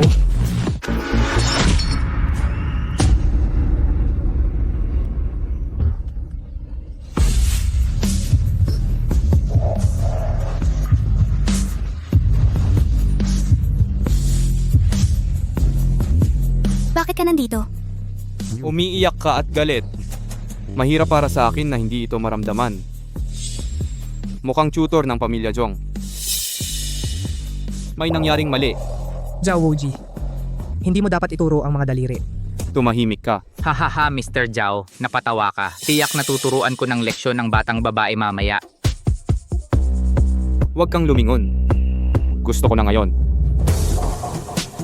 Zhao Wuji, ikaw... Anong ngayon? Sinabi ng ginang. Hingin ang daliri niya. Bakit mo ako paulit-ulit na pinapahiya? Hindi na ako mabubuhay. Xuan, anong ginagawa mo?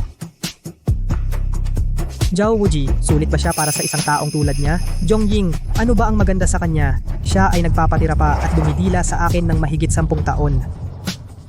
Ang mura. Gusto mo ito ng sobra.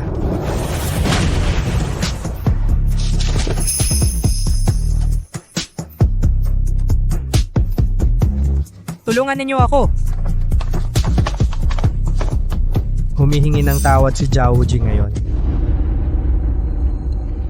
Asawa. Ayokong mag-aksaya ng oras sa kanila. Day! Sige, gawin mo.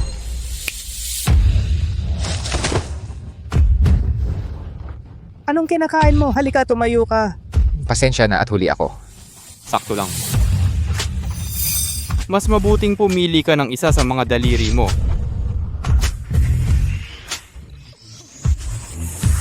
Tatay, hindi mo ito magagawa. Anak mo ako. Biyenan. Kung gagawin mo ito ngayon, tapos puputulin na namin ang ugnayan sa'yo. Bakit mo siya pinupukaw?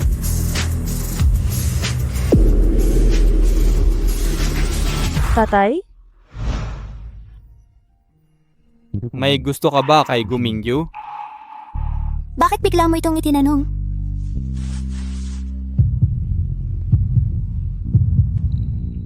Mabuti, napakabuti. Kapag binabanggit ko si Gumingyu, mas mabilis ang tibok ng puso ko. Mahal mo pa ba siya?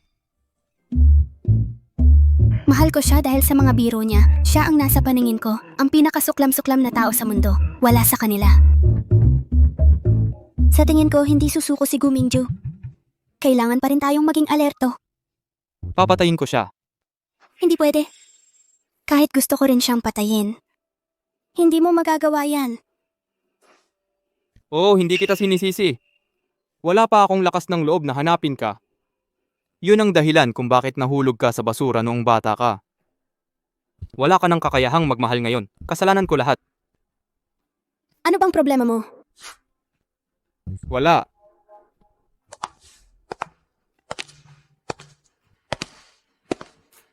Bakit kakaiba ang kilos ng taong ito kamakailan?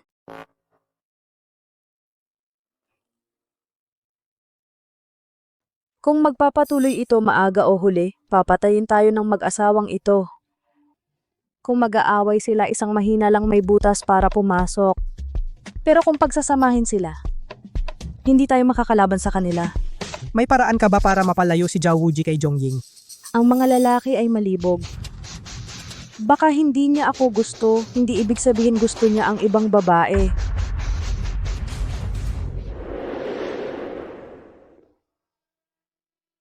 Selos. Ay para maging selosa ang babae sa iyo ang pinakasimpleng paraan. Ang magandang babaeng ipinadala ni Zhongshuan, talagang hindi natin kailangang palayasin ang sinuman. Anong ibig mong sabihin? Dahil siya ay ipinadala ni Zhongshuan para akitin ka, kaya laruin natin siya, Mrs. Gas. Nakatulong ba? Subukan mo at malalaman mo.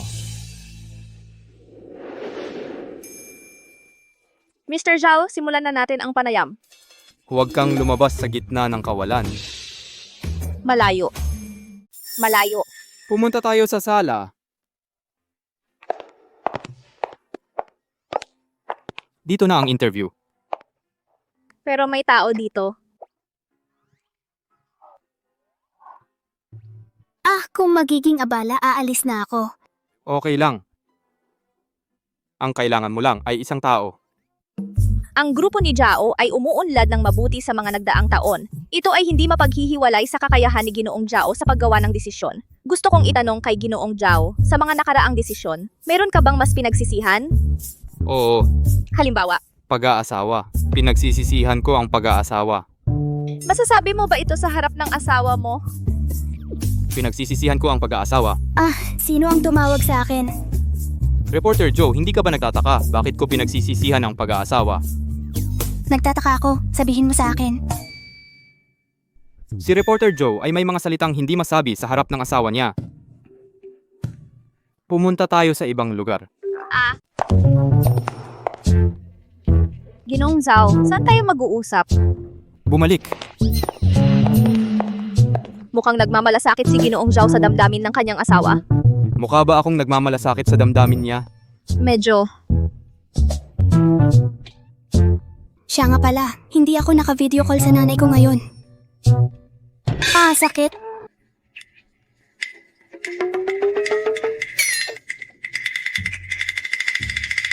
Ayos ka lang ba? Ayos lang ako, ikaw. Ayos lang ako. Bakit sumasakit ang dalawang ito? May empatiya sila. Hindi rin ako sigurado noong una, ngunit sa tuwing sumasakit ang orasan, si Zhao Wuji ay hindi rin komportable. Ibig sabihin, basta patayin natin si Jongying, mamamatay din si Zhao Wuji. Huwag. Walang tigil. Tatay, kailangan mo akong tulungan dito. Kami ni Jongying ay maaari lamang mabuhay bilang mag-asawa. Paano kung tayong dalawa ang mabuhay? Masiyahan sa iyong pagtanda. Ang nanay ni Jongying ay nasa pangangalaga ni Jongying kamakailan. Gumaling na. Magpatuloy na ganito. May pagkakataon ba siyang gumaling? Paano kung ako ay tumestigo na pinatay ko ang kanyang anak? Hindi ko hahayaan si Jongying at ang iba na mabuhay. Kumusta si tatay? Nagdesisyon ka na ba? Sige, suportado ka ni tatay. Salamat tatay, alam ko na.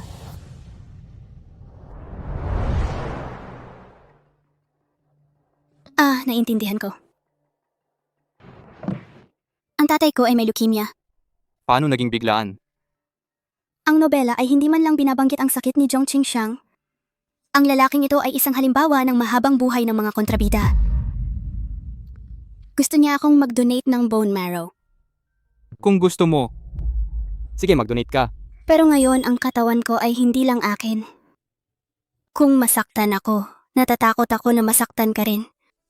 Kung masaktan ako. Gusto mo pa bang habulin? Gusto mo pa bang mag-donate? Hindi siya kasing importante mo. Wala pa ring pagbabago. Pero masaya ako sa sinabi mo. Wala akong balak mag-donate. Hindi mo na kailangan alalahanin ako. Sa nakaraang buhay, aksidenteng napatay ko ang tatay mo. Sa buhay na ito, hindi kita hahayaang magsisi dahil sa tatay mo. Ano ang tungkol sa tatay at tatay? Iba yun. Si Yanfei ay may mabuting tatay, pero si Jongying ay wala. Napag-alaman ko na dahil masama ang tatay ko. Pakiramdam ko mas mahalaga ako kaysa sa tatay ko. Para lang yun kay Jongying, bakit masyado mong sineseryoso? Pumunta pa siya ng personal para mag-donate ng bone marrow. Hindi ko gagawin. Paano naman maniniwala si Jongying ng ganoon kadali? Oops, huwag kang mag-alala. Papalitan ko ang resulta ng test para maging hindi tugma ang bone marrow. Siya ang nag-donate ng bone marrow na ito. Eto na, hindi tugma ang bone marrow. Narito na, hindi tugma ang bone marrow. Iminumungkahi ko na maghanap ka pa rin ng kapamilyang katugma para subukan. Ako ay kapamilya. Imposible iyan. Ano? Noong iniwan ako ng tunay na ama mo, buntis na ako sa iyo noon. Kaya kinailangan kong hanapin si Zhong Qingxiang na ang asawa ay buntis. Para isipin niya na sa kanya ang bata. Hindi ako ang panganay na anak na babae. Kaya pala ayaw ni Zhao Wuji sa akin. Bakit hindi mo sinabi kanina? Hindi ba gusto kong bigyan ka ng tahanan? Anak, si Zhong Qingxiang ang nag-iwan sa akin para tulungan ang anak na babae. Bakit hindi ko siya pwedeng pagpalaki ng mga anak ko? Huwag kang mag-alala, ma. Tutulungan kitang protektahan ang tahanan na ito, kahit anong mangyari.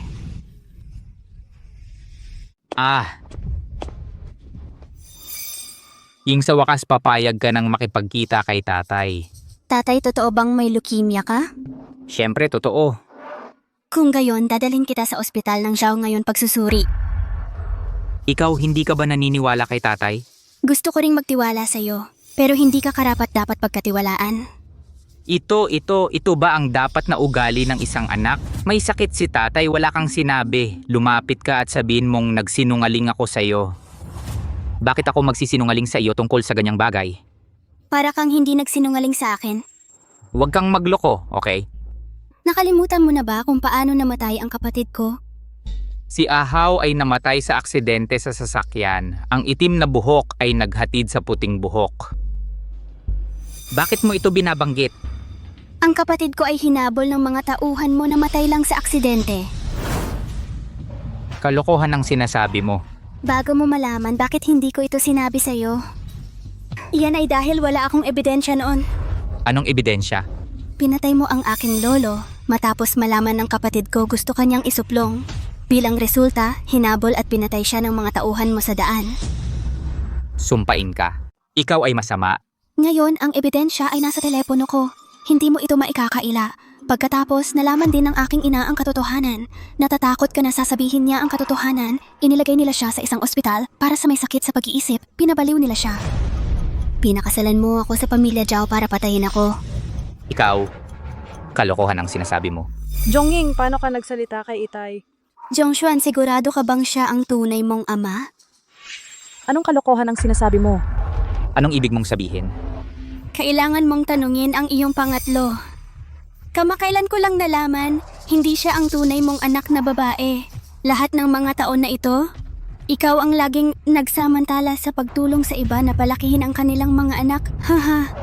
Xiaolan, totoo ba ang sinabi niya? Nagsasalita siya ng kalokohan, asawa. Huwag kang maniwala. Kalokohan ba iyon? Maaari ka bang magpasuri sa pagiging ama? Hindi ko ito gagawin. Hindi ko ito gagawin. Si Xuan Xuan ay anak ko. Si Xuan Xuan, dapat siya ang anak ko. Zhong Qingxiang, pinatay mo ang iyong biyenan at ang iyong sariling anak na lalaki. Bilang resulta, ang iyong pinakamamahal na anak, ito ay walang kinalaman sa iyo. Lahat ng mga anak na may kaugnayan sa iyo ay pinatay mo. Ikaw ay anak ko pa rin. Ako ay mas hindi pa dapat kang maputulan ng lahi, makasariling multo ka. Hahaha, aray, sinabi ko hindi dapat magsalita ng walang kwenta sa iyo. Kung papatayin mo siya, mamamatay din si Jiang Wuji. Lumalabas na nagsinungaling ka sa akin ngayon, hindi para mag-donate ng bone marrow, kundi para patayin ako. Oo, may problema ba? Jongying, huwag mo kaming sisihin sa pagiging walang awa. Kung hindi ka namin papatayin. Sa kalaunan, papatayin ako nito. Nag-iisip ka ng sobra. Para hindi gumuho ang mundo, hindi ko intensyon na patayin ka. Ano ang pinagsasabi mo? Pero hindi mahalaga mula sa sandaling pumasok ka sa bahay mo ngayon at patay ka na. Hindi ka ba natatakot na makipagtulungan sa iyo si Zhao Wuji? May empatiya ka kay Zhao Wuji, alam naming lahat iyon. Ano? Si Zhao Wuji ay nakakulong sa bahay ng mga tauhan ko. Hindi siya makalabas. Hindi mailigtas. Patayin na lang kita. Mamamatay kayong lahat.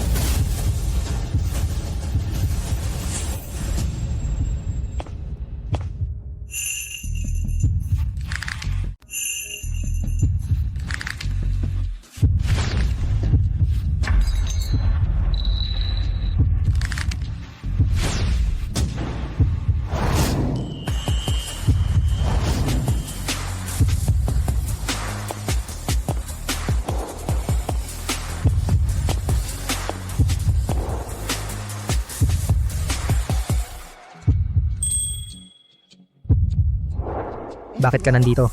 Walang makakapigil sa akin kundi ang pag-ibig.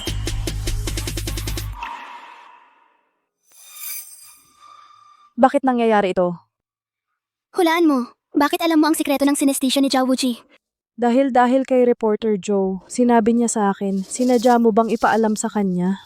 Kung hindi, ang sikreto ng buhay at kamatayan, ako'y magiging tanga para hayaan ang iba na madaling malaman. Ano ang pinag-uusapan nyo sa kanila? Panalo o talo? Patayin mo kung gusto mo. Hindi kita papatayin gamit ang sarili kong mga kamay. Malapit nang dumating ang pulis. Bakit wala akong magawa ng tama? Kapag hinawakan mo ang kutsilyo sa isang inosenteng tao, hindi ka na ang bida ng mundong ito. Natural na nawala ang aura ng bida. Ang galing ng asawa ko. Ganyan din ang asawa ko. Sabi ng lahat, mamamatay tao ka. Pero sa totoo lang, nilutas mo lang ang ilan, mga masasamang tao na gumawa ng masasamang bagay. Mabuhay ng maraming taon. Ang huling bagay na inaalala ko ay ang aking buhay. At ang mga buhay ng masasama. Sa nobela rin ang mga masasamang tao tulad ni Gu Mingyu ay maaring mag-claim na sila ang ilaw ng katarungan. Bakit hindi si Zhao Wuji maging mabuting tao? Kung gayon, dahil hindi ako masamang tao, maaari ka bang maakit sa akin? Siyempre, lagi kitang nagugustuhan. Palaging sobrang excited.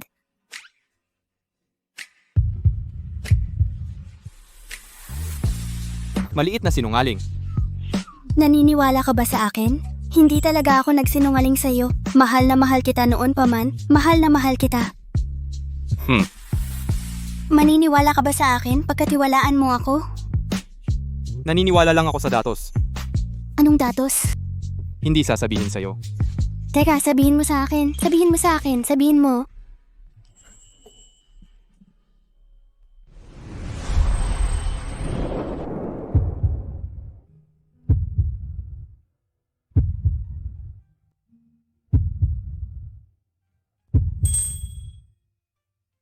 Ikaw si Yanfei. Ikaw si Yanfei, sige buhay ka pa. Ito ang mundo ng katang-isip. Ikaw at ako ay nag-iisa noong una. Kung tungkol sa kung ano ang nauna, nasa akin ka pa rin muna. Hindi ko rin matandaan, paano nangyari? Gusto mong magsimula ng paglalakbay sa pagitan mo at ni Zhao Wuji noong sinaunang panahon? Anong ibig mong sabihin? Si Zhongying at si Yanfei ay ako talaga. Sige, wala sa atin ang kapalit ng sinuman. Dapat tayo ay isang tao lang. Pupunta ka ba? Mahigpit kong niyakap ang hita ni Zhao Wuji, ito ay dapat na humiga. Ang sinaunang mundo ay napakalupit, mas mabuting magdahan-dahan ako. Sige.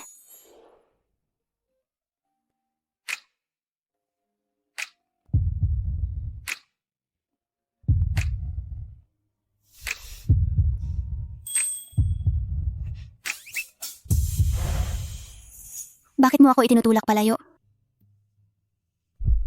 Malaking pagbabago. Anong meron? Wala.